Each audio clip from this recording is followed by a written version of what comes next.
যারা জ্ঞানী আল্লাহ তাআলা তাদেরকে আলেম বলেছেন, কিন্তু তারা সাধারণ আলেম। তারা জ্ঞান দিয়ে দুনিয়ার সবকিছু বুঝে, আল্লাহ তাআলার আইন কানুন ভালো মন্দগুলো বোঝার চেষ্টা করে না। তাদের বিচার আল্লাহ তাআলা করবেন। এজন্য আমরা অবশ্যই সত্য পথে থাকবো। মানুষদেরকে এমন কিছু বুঝাবো না যাতে মানুষ দিন থেকে ফিরে যায়, ইসলাম থেকে ফিরে যায়। চ্যানেলটি সাবস্ক্রাইব করে আমাদের সঙ্গেই থাকুন। আউযু বিল্লাহি মিনাশ শাইতানির রাজীম। বিতাড়িত মরদুদ শয়তানের ওয়াসওয়াসা থেকে আল্লাহ তাআলার কাছে পানাহ চাই। কুল ইয়া আহলাল কিতাবি লিমা তাসুদ্দুনা আন সাবিলিল্লাহ। হে রাসূল, আপনি বলে দিন, ইয়া আহলাল কিতাব, ওহে আহলে কিতাব, লিমা তাসুদ্দুনা আন সাবিলিল্লাহ, তোমরা আল্লাহর রাস্তা থেকে মানুষদেরকে কেন বাধা দিচ্ছ, ফিরিয়ে রাখছো? মান আমানা তাবগুনাহা ইওয়াজা ওয়া আনতুম শুহাদা, যারা ঈমান আনে তাদেরকে কেন তোমরা আল্লাহর রাস্তা থেকে ফিরিয়ে রাখছো? তোমরা সরল পথ থেকে বাঁকা রাস্তা খুঁজতেছো, অথচ তোমরা নিজেরাই সাক্ষী। আমাল্লাহু বিগাফিলিন আম্মা তা'মালুন, আল্লাহ তাআলা তোমাদের কর্ম সম্পর্কে জানেন, তোমাদের কর্ম সম্পর্কে অমনোযোগী নন। ইসলামের প্রাথমিক যুগে ইহুদি আলেমরা মুসলমানদেরকে সৎ পথ থেকে তারা বাঁকা পথে তাদেরকে পরিচালনা করত, সত্য পথ গোপন রাখত, উল্টা পথ তাদেরকে দেখাতো, দ্বীনের পথ থেকে তাদেরকে ফিরিয়ে রাখত। আজও ইহুদি খ্রিস্টানরা এবং ইহুদি খ্রিস্টানের অনুসারী যে সকল মুসলমানগণ, এদের মধ্যে যারা আলেম, এই ইহুদি খ্রিস্টানের অনুসারীরা, এরাও ইমানদারদেরকে সত্য পথ থেকে ফিরিয়ে রাখে। জন্য আল্লাহ তাআলা এই কথা স্মরণ করিয়ে দিয়েছেন, তোমরা যুগে যুগে আল্লাহ তাআলার পথ থেকে মানুষদেরকে ফিরিয়ে রাখছো। আসলে তো আল্লাহ তাআলার পথ থেকে আমরা ফিরে আসি। আল্লাহ তাআলার পথ হলো সিরাতাল মুস্তাকিম, সহজ সরল পথ। আর মানুষের পথ হলো সিরাতাদ দাল্লিন, এটা শয়তানের পথ। আমরা দুটোটাই চিনি, কিন্তু আমরা পার্থক্য করি না। আমরা আমাদের জীবনকে দুটি ভাগে ভাগ করে নিয়েছি। আমরা মনে করেছি মসজিদ, মাদ্রাসা, ইসলাম থাকবে, এর বাইরে কোথাও আর ইসলামের দরকার নেই। ইহুদি আলেমরা এটা করত। ইসলাম আপনার জীবনের সর্বক্ষণে এটা থাকতে হবে, এটা মসজিদ মাদ্রাসা থেকে আলাদা করলে হবে না। এই শিক্ষা আমাদেরকে ব্রিটিশরা দিয়েছে। এই জন্য মসজিদে আল্লাহর আইন মানে, বাইরে গিয়ে শয়তানের আইন কানুন অনুযায়ী চলে। শয়তানের আইন হলো ঘুষ খাওয়া, আর আল্লাহর আইন হলো যাকাত আদায় করা। আল্লাহ চালু করেছে যাকাত, শয়তান চালু করেছে সুদ। আল্লাহ গরিবদেরকে দান করতে বলেছেন, আর শয়তান বিভিন্ন ভাবে এনজিও বানিয়ে মানুষদেরকে হারাম খাওয়াচ্ছে। আর আমরা হারাম খেয়ে খেয়ে ইবাদত করছি, আল্লাহ আমাদেরকে মাফ করো। আল্লাহ কি মাফ করবেন? করবেন না। সামনের আয়াতগুলোতে এইসব বিস্তারিত কথাগুলো আছে। ইয়া আইয়ুহাল্লাযীনা আমানু ইন তুতিউ ফারীকাম মিনাল্লাযীনা উতুল কিতাব, হে ঈমানদারগণ, হে বিশ্বাসীগণ, তোমরা যারা ঈমান এনেছো, ইন তুতিউ, তোমরা আনুগত্য আনুগত্য করো, ফারীকাম মিনাল্লাযীনা উতুল কিতাব, তোমরা যদি একটি দলের আনুগত্য করো, তাহলে ঈমান গ্রহণ করার পর তোমাদেরকে তারা কুফরের দিকে নিয়ে যাবে।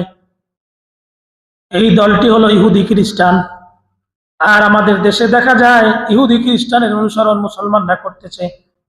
তাহলে আল্লাহ তাআলা এখানে কি বুঝাচ্ছেন?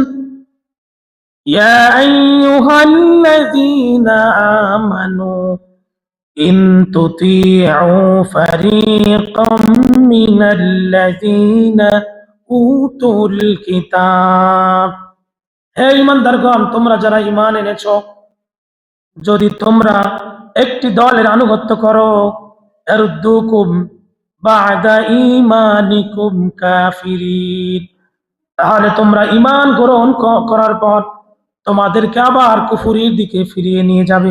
এই আয়াতটি নাযিল হয়েছে মদিনার দুটি দলের সচেতন হওয়ার জন্য। আল্লাহ তাআলা আয়াতটি নাযিল করেছেন। এদের মধ্যে দীর্ঘদিন যুদ্ধ ছিল।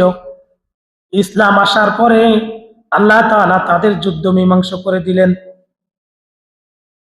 তাদেরকে যখন মিলমিশে দেখতে পেল ইহুদিরা, ইহুদিদের একজন বয়স্ক লোক সাদ ইবনে কায়েস, এই ইহুদি দেখতেছে এই দুই দল আউস এবং খাজরাজ, এই দুটি দল মসজিদে বসে তারা বিভিন্ন বিষয়ে আলাপ করতেছে।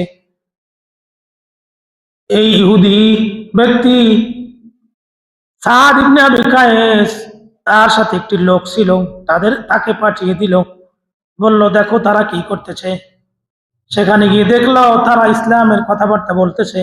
সাদ ইবনে আবি কায়েস তার লোকটিকে বলল, তাদের মধ্যে গিয়ে এমন ভাবে তাদেরকে কবিতা আবৃত্তি করে শোনাও, তাদের পূর্বপুরুষদের মধ্যে যে বাদ বিতণ্ডতা ছিল, পূর্বপুরুষদের মধ্যে ঝগড়া ফাসাদ ছিল, তারা যেন ঈমান ছেড়ে দিয়ে আবার পূর্বের দিকে ফিরে যায়।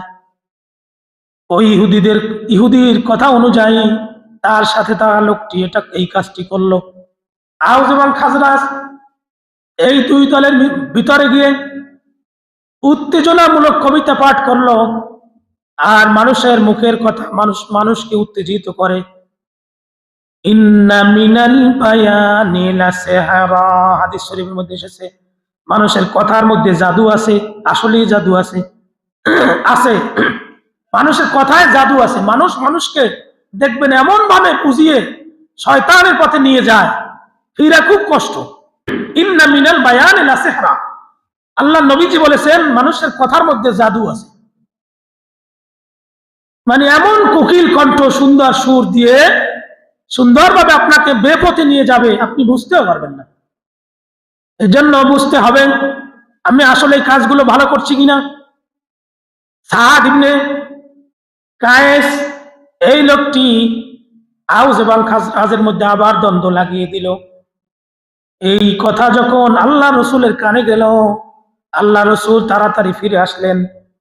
ওই দুই দলকে বললেন, তোমরা কেন উত্তেজিত হচ্ছ?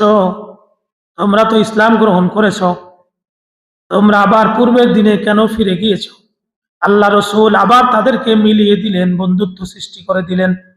এরপর দেখেন আল্লাহ তাআলা কি বলেছেন, ওয়াকাইফা তাকফুরুনা ওয়া আনতুম তুতলা আলাইকুম আয়াতুল্লাহি ওয়া ফীকুম রাসূলু। ওয়াকাইফা তাকফুরুনা, তোমরা কিভাবে কুফরি করেছো, তোমরা কিভাবে অস্বীকার করো। ওয়া আনতুম তুতলা আলাইকুম, অথচ তোমাদের কাছে কোরআনের আয়াত তেলাওয়াত করে শোনানো হয়েছে। অফিকুম রাসূলু, এবং তোমাদের কাছে আছে রসুল। এই যে দেখেন ইসলামের ষড়যন্ত্র কিরকম, আমরা তো বুঝতেছি না। আমাদের দেশে কোরআন শিখার জন্য টাকা দেওয়া হয়, কিন্তু কোরআনের ব্যাখ্যা করলে তাকে ধরে জেলে দেওয়া হয়। অথচ কোরআন কি এসেছে শুধু শিখার জন্য? কোরআন আল্লাহ তাআলা পাঠিয়েছেন এর বাস্তব জীবন আমল করার জন্য। ডাক্তার প্রেসক্রিপশন দেয়, প্রেসক্রিপশন পড়ার জন্য নয়।